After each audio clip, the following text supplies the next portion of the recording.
Polysécure, épisode PME. Je suis accompagné de Marie-Ève. Bonjour, ça va bien? Très bien, toi? Oui.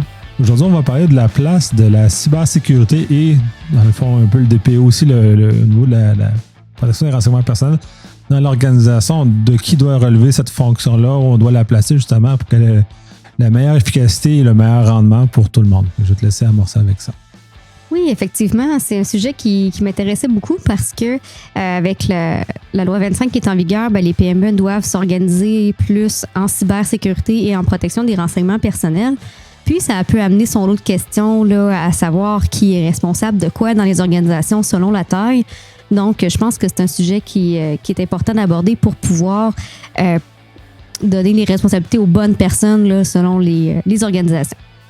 Ouais, pour qu'il y ait le maximum d'efficacité de ces rôles-là, c'est justement la loi 25 au Québec est un initiateur de cette réflexion-là. Justement, on oblige les organisations à émettre un certain nombre d'éléments en cybersécurité pour protéger les renseignements personnels. Donc, de là, ce rôle-là, il va y avoir le rôle de la personne qui est responsable de la PRP. S'il n'y en a pas de nommé, c'est le plus haut dirigeant. S'il y en a un qui est nommé, à ce moment-là, c'est cette personne-là qui devient responsable de cette fonction-là. La façon que la loi est faite ou la façon dont on l'applique, il y a une énorme synergie qui doit être faite avec la cybersécurité. Donc, d'où l'importance de savoir où elle se situe à l'organisation et comment le DPO, s'il n'est pas le dirigeant le plus élevé de l'organisation, où il doit se situer justement pour arriver à une conformité, justement pour avoir de mauvaises surprises. Et puis ça amène, on pourrait commencer peut-être par discuter un petit peu de la différence entre le responsable de la cybersécurité et le responsable de la protection des renseignements personnels. Bon, c'est sûr que dans les petites organisations, très, très petites, là, de moins de 10 employés, là, c'est sûr que les chapeaux se multiplient avec très peu de personnes, mais c'est quand même important, je pense, qu'on explore un peu la différence entre les deux. Oui, tout à fait. Dans les très petites organisations, je ne sais pas comment on peut faire matérialiser cet élément-là. Je ne m'y connais pas assez à savoir si on est capable de le déléguer à l'extérieur de l'organisation, comme on voit généralement je pense, en Europe. Cela dit, c'est le responsable de la PRP, ou en tout cas le DPO maintenant, est la personne qui porte le chapeau légal, qui doit assurer une forme de conformité au niveau du cadre légal et des responsabilités qui sont associées à ça. Et la personne en cyber est généralement la personne qui est là pour mettre les moyens en place pour réussir à atteindre l'élément de conformité à la PRP. Donc, ces deux personnes-là doivent travailler en synergie. Souvent, ils vont se retrouver dans un cas d'une petite PME, probablement la même personne, ou probablement même sous-traiter à la même personne aussi également. Donc, justement, de se retrouver dans cette concentration-là. Mais il demeure que, de point de vue théorique, c'est deux rôles distincts, dont un est porteur de la conformité, l'autre est le porteur de l'atteinte des mesures pour atteindre la conformité. Dans cette logique-là, si on a une personne qui s'assure d'être conforme, l'autre qui s'assure de mettre les moyens en place, est-ce que ces rôles-là pourraient avoir un lien hiérarchique dans le sens où est-ce que le responsable de la cybersécurité pourrait relever de la personne responsable des renseignements personnels, ou on se trouverait en conflit? C'est une très bonne question. Moi, je voyais plus comme sur un pied d'égalité. Si on parle d'un point de vue d'une PME suffisamment grosse pour avoir les deux rôles à l'intérieur de celle-ci, normalement, elle voit ça dans deux personnes qui relèvent du même plus haut dirigeant, généralement. Tout dépendant de la nature des organisations. Souvent, la cybersécurité, on va la retrouver plus au niveau des TI. Ce qui, à mon sens, est une erreur en soi, puisque la cybersécurité dépasse largement et ne peut pas contrôler, dans ce cas-ci, le groupe qui est en opposition. Dans de très, très grandes organisations, on va trouver un groupe de conformité au niveau de cybersécurité et un groupe des opérations. Les groupes des opérations se retrouvent avec les TI. C'est plus normal, mais dans le cas où il y a de la conformité. Fait que si on prend ce modèle-là, on le met au niveau de la PRP, c'est normal que celui qui demande les exigences ne soit pas la même personne si possible et que son vis-à-vis ne soit pas sous lui ou soit vraiment à côté pour qu'un puisse vérifier l'autre et s'assurer, se challenger, si on veut, point de vue organisationnel. C'est intéressant. Puis, si on est dans une petite organisation où on n'a pas le choix d'avoir la même personne avec ces deux chapeaux-là, c'est quoi les choses dont on doit faire attention? C'est quoi les biais qu'il peut y avoir ou qui qu'il faut essayer d'être le plus vigilant possible si on a ces deux chapeaux-là à l'intérieur d'une organisation? Là, on n'a pas de contrepoids, c'est-à-dire que la personne qui met en place et la personne qui vérifie, à ce moment-là, on se trouve dans un contexte où c'est plus difficile de s'assurer qu'on a des mesures de qualité qui atteignent les exigences de la loi. On ne peut pas dire que la personne est incompétente, mais comme elle est elle-même vérifie elle-même son travail, ben, elle va présumer que son travail est naturellement de qualité. Donc, même si elle n'est pas capable de se challenger facilement avec quelqu'un d'autre de l'organisation, justement pour cheminer. D'où je préfère le modèle de synergie où la PRP et la cyber travaillent en coopération pour avoir l'objectif, mais la PRP s'assure que la cyber pose des bonnes actions pour arriver aux objectifs. Et de l'autre côté, ben là, la cyber se sent peut-être, on va dire, surveillée jusqu'à un certain point, donc va faire un effort particulier ou un effort un peu plus grand que si elle se répondait à elle-même, là. Donc, là, dans cette situation-là, une solution à ça, ça pourrait être de demander à une firme externe pour faire des audits ou valider qu'est-ce qu'on fait, on est conforme, puis qu'on a un œil externe qui vient valider ce qu'on fait. Oui, ben c'est un peu sur le modèle des vérificateurs externes qui sont exigés par les compagnies, pour les compagnies qui sont en bourse, par exemple, justement, s'assurer que les contrôles à l'intérieur de l'entreprise sont corrects. Là, on parle de très grosses entreprises qui sont cotées en bourse.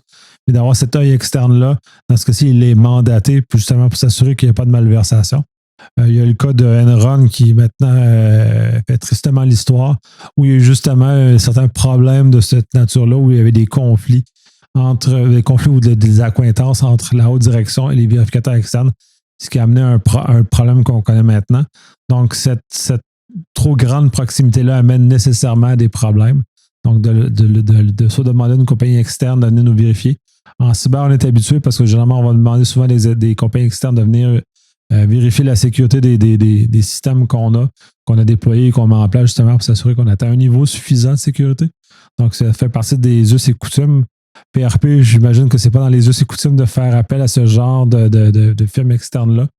Mais dans les cas de petites PME, il est possible de faire affaire avec des compagnies qui sous-louent, si on veut, une compétence de CISO ou de responsable de cybersécurité qui, à ce moment-là, accompagnent plusieurs petites PME, justement pour les aider à mettre en place ces moyens et justement de faire face au DPO puis de genre ce challenge-là qui est posé entre les deux rôles pour arriver à une situation qui se rapproche le plus possible de la perfection dans ce cas-ci, là, même si on ne peut pas l'atteindre. C'est très intéressant, là, c'est une belle nuance. Merci de l'avoir éclairci. Puis si on prend la cybersécurité seulement, moi, mon expérience en entreprise, là, j'ai plus une expérience en ressources humaines, mais bon, ben, on se questionnait au niveau organisationnel, bon, est-ce que la qualité devrait dépendre de la production? Parce que est-ce qu'on peut prendre des bonnes décisions de qualité en ayant toute la pression de la production? Donc, je fais un peu un parallèle avec la cybersécurité dans le sens où tu le mentionnais un peu tantôt, c'est un enjeu que la cybersécurité relève des TI. J'aimerais comprendre peut-être un petit peu plus les implications de cet enjeu-là. Oui, parce qu'on se retrouve dans un contexte où la cybersécurité vient mettre des exigences qui doivent être remplies par les TI. Et si la cyber est subordonnée aux TI, ben on se retrouve avec un sous-groupe dans un grand groupe à qui on impose des exigences et qui souvent vont être en contradiction avec la vitesse de livraison, avec la fluidité des opérations, avec ce genre de choses-là. Donc, on se trouve être en conflit permanent à l'intérieur de son propre groupe. Donc, de là, c'est plus facile pour l'organisation de dire non, ben, je m'en fous de la sécurité parce que ça m'embête. Puis c'est ce qu'on voit souvent dans les organisations où la cyber est vraiment cachée en dessous des TI. Puis c'était un des énormes problèmes d'ailleurs avant. Maintenant, c'est moins vrai. Parce que le rôle a pris une ampleur différente, même s'il est à travers les TI, il est soit directement relève du plus haut dirigeant de TI ou se place dans l'organisation, où les exigences sont déposées et ensuite les TI viennent à les réaliser. Et c'est plus la cyber qui réalise. Puis ça aussi, c'est une erreur dans le temps où la cyber réalisait des choses, la cyber ne réalise pas, autre que les opérations, mais les opérations servent de surveillance, ne déploient pas, ne mettent pas en place. Ils ne font que piloter leur système de surveillance ou les différents mécanismes. Il demeure que c'est toujours les gens de TI qui pilotent les systèmes, qui gèrent et contrôlent les systèmes. Donc, dans un modèle comme ça, Quand que la cyber n'a pas d'accès dans les systèmes, elle est dépendante de l'autre. Donc, on se retrouve dans le même modèle qu'avec le PRP puis le cyber, c'est-à-dire que tu as les exigences qui sont émises par la cyber et laquelle les TI sont responsables de déployer et la cyber vérifie que les TI ont correctement mis les éléments. Quand tu mentionnes en qualité puis production, ben, tu ne peux pas, à mon sens, avoir les deux dans le même groupe parce que si on le retrouve avec des objectifs opposés dans un même groupe, et c'est la tête qui va décider. Donc, si la tête est opérationnelle, ben, la qualité n'aura pas la capacité de faire valoir le côté essentiel quand elle va être à côté comme un engin d'exigence et de vérification qui va s'assurer que les opérations le mettent. Et de toute façon, dans l'absolu, c'est pas les voir comme des opposés, mais les voir comme des collaborateurs. C'est aussi un des problèmes qu'on voit en cyber où historiquement, les gens en cyber ont tendance à se mettre en opposition face aux autres, à être le département du non.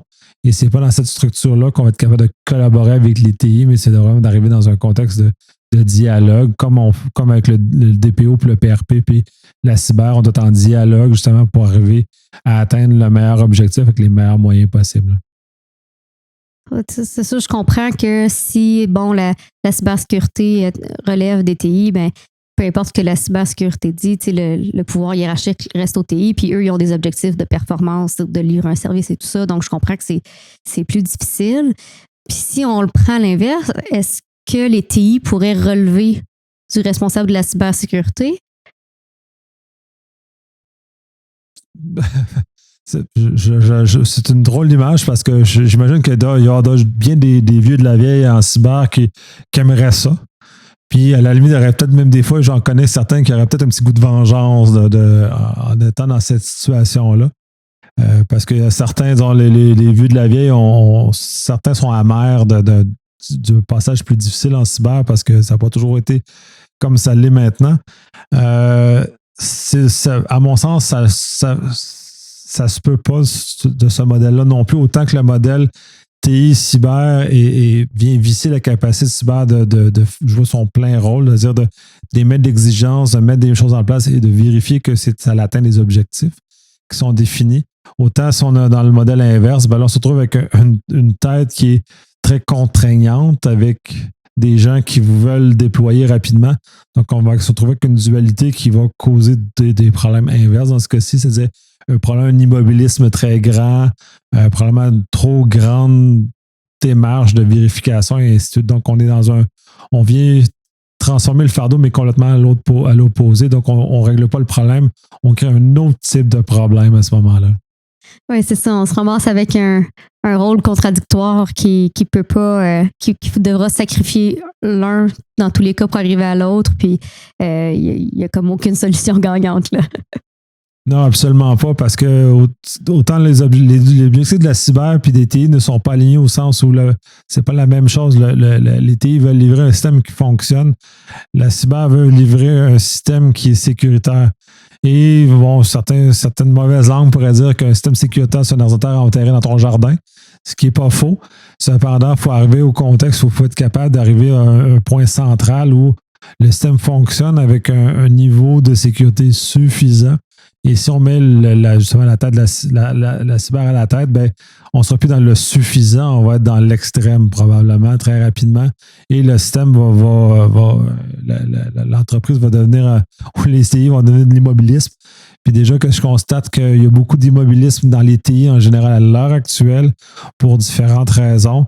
Si on rajoute une tête de cyber à ça, c'est fini, on ne bouge plus, on est les deux pieds dans le ciment, là. Parce la priorité, ça va devenir d'être sécuritaire avant d'avoir un système qui est livré. Et quand on pourrait arriver à une situation, comme je mentionnais, intermédiaire, ou un système qui est suffisamment sécuritaire pour les données qu'on manipule à l'intérieur de celui-ci, là. OK. Donc, si je comprends bien, si on veut avoir une dynamique saine où ce qu'on arrive à faire, à prendre des actions qui sont, on pèse le pour et les contre, puis on arrive à des compromis entre, l'idéal cyber et l'idéal production, ben, il faudrait avoir une équipe de direction où autour de la table, il y a le responsable TI, il y a le responsable de la cybersécurité, puis il y a le dirigeant pour supporter tout ça, mettons. Oui, en quelque sorte, c'est cette espèce de tension-là entre la cyber et les TI est très saine, au sens où on arrive toujours à une situation d'équilibre plus ou moins, là, tout dépendant, là, rien n'est parfait, mais beaucoup plus à l'équilibre en termes d'atteindre des objectifs des deux groupes à ce moment-là, au lieu d'un soit subordonné à l'autre et donc un impose à l'autre sa façon de voir, un peu comme le DPO va arriver aussi, va te positionner, puis en se mettant en forme de tension face à la cyber, par exemple, ben à ce moment-là, on va se trouver être capable d'arriver à l'équilibre et de ne pas aller dans l'excès de conformité, parce qu'on peut faire de l'excès de conformité, puis ça l'arrête tout, et d'arriver à un niveau qui est conforme, mais qui n'est pas excessif et qui permet à l'entreprise de continuer à fonctionner, continuer à être rentable, mais continuer à faire sa mission aussi, parce qu'il ne faut pas oublier ça. Puis je sais que les gens en cyber ont beaucoup oublié de faire le lien, de connaître les affaires. De ce que je peux voir des DPO, ils ont un peu le même problème. Ils ont tendance à faire fi que l'entreprise ne vit pas pour la vie privée, mais vit dans un écosystème où la vie privée fait partie de l'écosystème, mais elle n'est pas le moteur principal qui permet les entrées d'argent pour la plupart des entreprises. Ah, je comprends bien, là. Puis c'est une réalité que j'ai vécu beaucoup aussi parce que dans ma carrière en ressources humaines, les ressources humaines, c'est un coût. Ben là, avec la pénurie de main-d'œuvre, ça l'a changé. Là. C'est sûr que ça l'a beaucoup évolué, puis les employeurs, ils ont mis ça de l'avant, mais bon, bref, avant tout, un département de coûts. Donc, il ne faut pas oublier que malgré que toutes nos idées de grandeur, de bonheur des humains au travail, ben, il fallait quand même faire de la production, il faut rendre un service, il faut faire de l'argent pour après ça réinvestir. Là. Fait que c'est sûr que ces idées-là qui prennent ça en compte, ils passent beaucoup mieux que des fois les petites idées de licorne qui sont, somme toute, sûrement très bonnes, mais des fois pas trop réalistes là, dans le contexte. Ben effectivement, puis c'est ça, les exemples que je mentionne sont valés dans tous les domaines. Tu sais, cette dualité-là ou cette tension-là entre plusieurs départements amène toujours de ramener à l'équilibre pour arriver à l'objectif et à la mission de l'entreprise ou du ministère dans lequel on se situe, justement, de toujours se resituer et de ne pas faire qu'une des forces soit plus importante que les autres, un au détriment des autres. Et l'exemple de la cyber au-dessus des TI, ben, ça va être au détriment des TI à ce moment-là. Et s'ils sont l'inverse, c'est la même chose, ça va être au détriment de la cyber. Puis on l'a vécu. L'histoire nous le montre bien que quand la cyber est subordonnée au TI, ben, c'est beaucoup moins intéressant de le voir. Tout dépendant de l'envergure des organisations, il peut y avoir des zones de reddition de compte dans lesquelles on va retrouver de la cyber ou dans la gestion de programme, dans des zones comme ça organisationnelles où la cyber peut atterrir et n'est pas directement avec les opérations de TI à ce moment-là. Il est éloigné, ce qui permet justement d'avoir une certaine autonomie, un certain regard sur ça et justement de pouvoir manœuvrer sainement à travers tout ça. Puis de toujours, encore là, on vient toujours établir des ponts. Et les collaborateurs, on n'est pas dans un vase clos, on revient toujours à ça. Si on revient au DPO, c'est la même chose. Les exigences pures et dures de la loi 25, si on prend cet exemple-là, ou comme le RGPD l'a été en Europe, c'est bien, c'est pas nécessairement des cases à cocher aussi facilement que ça. Il faut l'adapter à notre organisation aussi. Il y a beaucoup, beaucoup d'adaptations à faire. Donc, cette adaptation-là, il faut connaître comment l'entreprise fonctionne. Fait qu'on ne peut pas s'improviser, puis on ne peut pas appliquer une recette qu'on a trouvée sans l'adapter à notre réalité, l'adapter à notre univers, l'adapter à comment notre entreprise fonctionne, parce qu'il n'y a pas de recette unique pour qu'on pourrait qualifier d'une conformité ou une certaine conformité à la loi 25. Bien, effectivement, ça me donne l'opportunité de bifurquer un petit peu plus vers la protection des renseignements personnels. On a couvert un peu le volet cybersécurité en organisation, mais le volet protection des renseignements personnels, c'est sûr qu'il y a un cadre un peu plus normé à cause de la loi 25, mais en même temps, il y a quand même aussi beaucoup de latitude aux organisations pour exécuter tous ces travaux-là. Puis, ben, j'ai des collègues, des anciens collègues RH qui me contactent puis qui se ramassent avec la tâche de la loi 25 puis me disent que c'est ça, c'est pourquoi c'est RH. Donc, ça me dit qu'il y a certaines organisations qui sont un peu perdues aussi dans tout ça. La protection des renseignements personnels, ça devrait être la responsabilité de qui dans les organisations? Oui, ben c'est ça. Là, quand tu m'as raconté le cas des RH qui avait la conformité à la loi 25, j'avais trouvé ça très drôle parce que pour moi, ça me fait un non-sens. À la limite, je comprends qu'on mette ça sur le dos de la cyber parce que historiquement, on était responsable de la triade, là, disponibilité, intégrité et confidentialité. Donc, dans la confidentialité, nous, on avait cette forme-là sous notre regard et on improvisait un peu pour faire ce genre de choses-là. Dans quel cas, on est vraiment le responsable du moyen pour atteindre la confidentialité. On n'est pas nous qui déterminons la confidentialité. Donc ça c'est un petit défi. Je trouve ça très drôle, les RH. C'est un peu fascinant d'avoir mis ça là. Clairement, les entreprises sont énormément dépourvues face à cette situation-là pour justement qu'ils doivent. Leur premier réflexe, c'est d'envoyer ça dans ton centre de coût, comme tu mentionnes tantôt, là. Oui, mais ça me surprend pas tant que ça parce que c'est sûr que c'est un chiffre que j'avais à l'école, là, mais qu'il y avait un poste de ressources humaines par 100 employés à peu près, puis peut-être que ce nombre-là a évolué. Donc, sous toute réserve, là, allez pas chercher la source de ça, mais dans les petites organisations de 100 employés, à 100 employés, ça nécessite un responsable RH, mais pour l'avoir vécu, il n'y a pas plus de responsable TI. Là, quand tu as besoin de quelqu'un pour embaucher, si tu n'as pas quelqu'un d'habitude pour t'occuper de ces systèmes, tout dépendant de la business. Là, fait que c'est sûr que l'équipe est très, très restreinte. Donc, on met le fardeau sur qui qu'on peut. Oui, c'est sûr. Là, c'est une question d'opportunité puis de masse critique. Et encore là, en TI, la masse des gens en TI va varier selon la nature de l'entreprise. La référence que tu as, c'est en manufacturier. Tu as très peu de TI en tant que tel en manufacturier. Tu vas avoir un peu d'ingénieurs pour les automates. Mais tu n'as pas vraiment un département de TI d'une masse intéressante. Ça. Tu vas prendre plus de RH que tu vas avoir de gens en informatique qui vont travailler dans ces places-là, puis encore moins en cyber. Là, on va aller jusque-là. Donc, c'est sûr qu'ils vont se retrouver dépourvus. À la limite, j'aurais vu plus dans le cadre légal plus que RH, moi, mon premier réflexe, parce que c'est une loi. Fait que pour moi, une loi, c'est les avocats qui sont les experts dans ce domaine-là. Puis c'est eux qui ont la formation et la connaissance pour l'interpréter le mieux possible. Mais de ton monde RH, c'est sûr que toi, tu le vois où on t'a lancé, on t'a balancé un paquet d'affaires, puis tu étais le département de poubelle à la limite de ramasser tout ce que les autres voulaient pas. Là.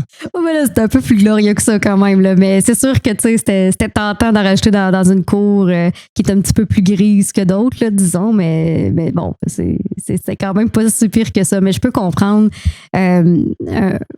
Quand, mettons, il y a un directeur des opérations, il y a quelqu'un à paie, à comptabilité, puis le dirigeant, puis la personne au RH, c'est pas évident. Puis les choix sont limités. Là. Oui, c'est pour ça que de sous-traiter ce rôle-là devient facile, comme on sous-traite le rôle en TI aussi. Là. Pour les petites entreprises, ça, il y a souvent des firmes spécialisées dans la prestation de services pour les PME, justement, qui vont accompagner et qui vont aider à faire ce genre de choses-là. Puis, certaines de ces entreprises-là offrent un certain accompagnement à loi 25. Là, il faut aller avec prudence parce que, comme tout nouveau domaine, il y a beaucoup de gens qui s'improvisent. C'est pas tout le monde qui a la bonne connaissance de ce genre de choses-là. Fait informez-vous. Mais il y a ces firmes-là qui viennent accompagner, autant au niveau de TI, qui vont pouvoir aussi vous accompagner, loi 25, par exemple, dans lequel vous pouvez avoir ce genre de choses-là. Mais encore là, j'aime bien le modèle de ciseaux virtuels ou de temps partagé ou peu importe comment on le nomme, parce que c'est quand même un rôle au niveau cybersécurité, au-delà des opérations, qui est très stratégique dans l'organisation. Donc, on doit avoir une connaissance fine de l'organisation. On doit parler avec les hauts dirigeants. On doit être capable de comprendre. Comme en PRP, c'est la même chose. On doit se coller à ces gens-là pour comprendre la nature de l'organisation, comprendre l'information qu'on manipule et ensuite déployer et mettre en œuvre des moyens qui sont cohérents, qui vont être soit par les gens TI, l'équipe TI interne qui vont la mettre en place, ou encore là, avec un sous-traitant qui va aider justement la PME à mettre en œuvre ces différents éléments-là. Mais c'est de comprendre l'exemple de la rétention d'informations, on n'a plus de besoin, on faut l'acheter, par exemple, si on ne fait pas ça. Il y a plein de petits éléments comme ça qui peuvent être justement partagés par un vCISO ou un VDPO qui peut venir vous accompagner justement pour vous aider à faire des quick wins. Puis là, on parle là, mais je présume qu'il n'y a pas tant de PME qui sont en conformité au moment où on enregistre. Puis bon, je pense pas que la commission d'accès va commencer à courir après tout le monde pour aller mettre des amendes. Mais il demeure que ce travail-là est quand même continué, doit se faire malgré ça. Puis cachez-vous pas en dessous d'une roche, faites-le, s'il vous plaît. Mais avancez dans cette direction-là. Ouais, ben, je peux comprendre aussi que les PME, ils n'ont pas beaucoup de ressources non plus pour aller à l'externe nécessairement. Puis là, c'est vraiment une opinion spontanée, là, mais j'ai l'impression que si on met un peu ce chapeau-là à l'externe, ben, c'est comme si c'était pas tant notre problème, mais en même temps, il faut que ce soit un peu le problème de tout le monde. La PRP, j'ai l'impression que tout le monde doit quand même s'impliquer dans tout ce que c'est, pas dans la conformité, mais dans les procédures, tout ça. C'est un peu l'affaire de tout le monde quand même, sinon ça devient l'affaire de personne. Je sais pas si je fais du sens, là. Oui, ben c'est un peu ça où on va prendre peut-être des analogies de santé et sécurité au travail où la sûreté et la responsabilité de tout le monde, c'était vraiment un geste où que chaque personne contribue à sa façon puis de son corps d'emploi à s'assurer que les éléments arrivent. C'est sûr que c'est pas juste le haut responsable ou cette personne-là est responsable de la mise en application de la conformité. C'est pas elle qui, au jour le jour, va devoir vivre avec ça. Comme il y a des processus, puis toi, tu fais bien avec ça au niveau en sûreté, où justement, il y a des processus quand on fait de l'entretien des machineries lourdes, il y a des stratégies, il y a des cadenas qui sont mis en place, il y a un paquet de petites choses comme ça qui ont été déployés avec le temps, suivant beaucoup d'accidents et de décès ou de gens gravement blessés à travers ces éléments-là. Ils ont été mis en place pour justement éviter que d'autres accidents regrettables se passent. Donc, qui partent la machine pendant que la personne est dedans en train de faire l'entretien, on remet le courant quand les choses sont encore. Fait qu'il y a un paquet de panoplies de choses comme ça qui ont été développées, qui au niveau de la PRP devrait sensiblement être la même chose. Fait que à terme, c'est de redescendre l'information vers le bas, c'est-à-dire que la haute direction doit sensibiliser et responsabiliser les gens de faire ce genre de choses. On parlait de rétention d'informations. Bien, c'est chaque département doit faire le ménage des informations qui n'ont plus de besoin. Si c'est plus bon, le jeter, débarrasser l'information qui est plus bonne. C'est chaque département ou chaque individu qui doit faire attention de ne pas partager dans les courriels des informations dites personnelles, dans ce cas-ci, qui sont couvertes par la loi. Ou dans d'autres cas, les entreprises ont tous des informations sensibles qui sont confidentielles, mais pas PRP. Puis cette information-là mérite la même qualité de traitement que de l'information PRP. Donc, de ne pas le salir des clients, ça vaut très cher, il faut faire attention. Fait que tout le monde est responsable de son petit bloc de comment la PRP se matérialise dans l'entreprise. Et puis, je peux comprendre aussi avec la loi 25 qui est très actuelle en ce moment, un peu la pression de vouloir mettre une personne responsable, puis on s'assure, c'est le problème du légal, il va s'assurer qu'on soit conforme, puis c'est réglé, mais c'est quand même plus grand que ça. C'est quand même, ça touche quand même à la culture de l'entreprise, puis c'est là le défi de comment c'est communiqué de la part de la direction. Puis c'est quand même intéressant de le prendre en compte pour que justement, un peu comme la sécurité, la santé et sécurité au travail, ça devienne un petit peu l'affaire de tous, puis c'est une combinaison gagnante, même si au bout de la ligne, c'est l'avocat qui va valider si tout est beau, il faut que tout le monde s'implique quand même. Oui, tout à fait. Puis c'est là où l'importance de ces rôles-là soit le plus haut possible de l'organisation, à mon avis, justement pour qu'on ait la capacité de la lecture avec la haute direction, puis c'est ce lien-là très fort. Mais à ce moment-là, c'est pas 300 personnes qu'on a besoin, ça va être une ou deux personnes devant l'emploi de l'entreprise qui vont naviguer là et qui ensuite vont élaborer des programmes, pour que, en collaboration avec la cyber, par exemple, pour la mise en œuvre de moyens. Puis encore là, c'est même pas la cyber qui va mettre en place ces moyens. La cyber va décoder l'exigence énoncée par la PRP en exigence technologique qui l'équipe technologique va mettre en place au bout du compte. Encore là, il y a plusieurs intermédiaires, mais de là, puis la même chose, l'équipe de cyber, c'est pas supposé des grosses équipes, mais de ces équipes-là, outre les opérations, vont juste s'assurer de communiquer le message vers le bas, de sensibiliser les gens et que, dans le fond, la sécurité, la cybersécurité, soit l'affaire de tous, comme la PRP devienne l'affaire de tous. Fait que ces personnes-là ont ce rôle-là. Et d'où l'importance, d'être haut pour avoir l'autorité de diffuser le message vers le bas. Puis cette collaboration-là entre les différentes parties, justement, pour que tout le monde soit à la table des grands, et qu'à la table des grands, ils se partagent l'information, puis qu'il y a cette synergie, cette collaboration-là entre les différents groupes, ou dans des cas de plus petites PME, mais que le sous-traitant parle avec la très haute direction, justement, pour être capable, avec le dirigeant ou peu importe, pour redescendre l'information dans les équipes avec la bonne approche, la bonne façon, mais il faut toujours que ça arrive d'en haut pour que ça descende vers le bas, puis justement que les bonnes décisions soient prises et qu'il n'y ait pas de raccourci qui soit pris. Donc, la culture, tranquillement, imbibe l'organisation dans le traitement de ces données, comme maintenant les entreprises font énormément attention à la santé et sécurité au travail, ce qui n'était peut-être pas le cas il y a 50 ou 100 ans, qui maintenant s'est imbibé dans la culture des organisations. Et c'est sûr, il y a encore des organisations négligentes, mais majoritairement maintenant, cette culture-là est imbibée. Puis les gens sur le terrain, puis je pense que tu peux probablement l'avoir constaté, sont interpellés et participent à cet élément-là où on passe d'un modèle, on impose la maudite règle à on fait partie de cette solution-là parce qu'avec le temps, on a réussi à éduquer les gens parce que ça a été pris par en haut puis ça a été redescendu vers le bas. Oui, tu as totalement raison. Là. J'ai eu des belles expériences de travail avec des gestionnaires, là, avec la santé et sécurité au travail, là, tellement à cœur que ça s'en devient une valeur puis une façon de vivre. Puis c'était beau à voir là, comment ça se déployait dans les actions de ces gestionnaires-là. Fait que c'est possible. C'est possible. Est-ce que ça sera aussi passionnant que la santé et sécurité au travail pour la protection des renseignements personnels? J'ose l'espérer. Mais seul le temps nous le dira.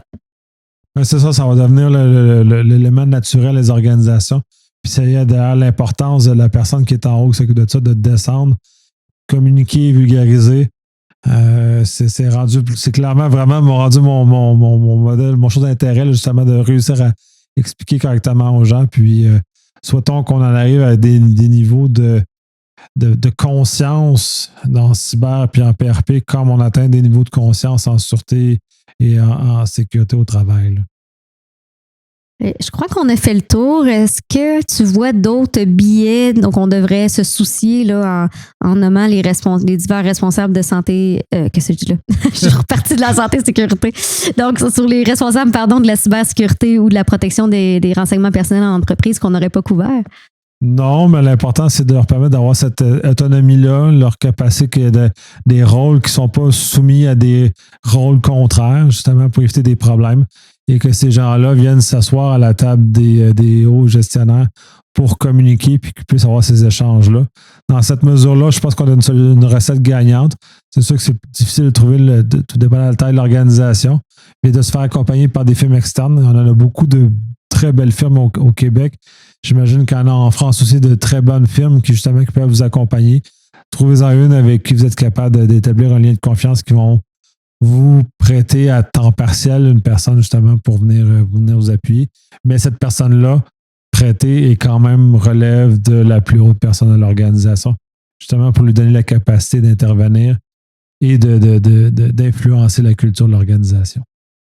Merci beaucoup, Nicolas. Ça a répondu à beaucoup de mes interrogations. Je pense que le défi est grand, mais si les bonnes actions sont faites, le défi peut être relevé.